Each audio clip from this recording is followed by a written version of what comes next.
Dopo la giornata di ieri sull'autonomia con l'audizione a Roma in Senato, il presidente della regione Luca Zaia oggi a Vicenza è tornato sul tema, rilanciando sul percorso compiuto dal governo in 100 giorni.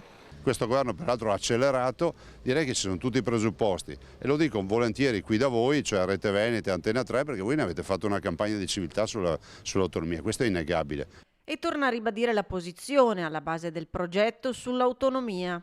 L'importante è dire ai cittadini che noi non siamo qui per proporre un progetto secessionista, non siamo qui per proporre un progetto che intacca l'unità nazionale, siamo qui per proporre un modello di modernità, che è quello della responsabilità, che è quello dell'autonomia. Farei una proposta, non chiamiamola più autonomia, chiamiamola federalismo, che è la stessa roba, forse qualcuno si adegua un po' di più. Infine una parentesi sul gradimento che emerge nei suoi confronti da un sondaggio effettuato da SVG, che lo colloca al primo posto come il governatore più gradito in Italia, con il 69% dei consensi. Sondaggio che piazza nel ranking dell'operato dei presidenti di regione al secondo posto Stefano Bonaccini dell'Emilia-Romagna e Massimiliano Fedriga del Friuli a pari merito con il 64%, seguiti da Vincenzo De Luca con il 49%.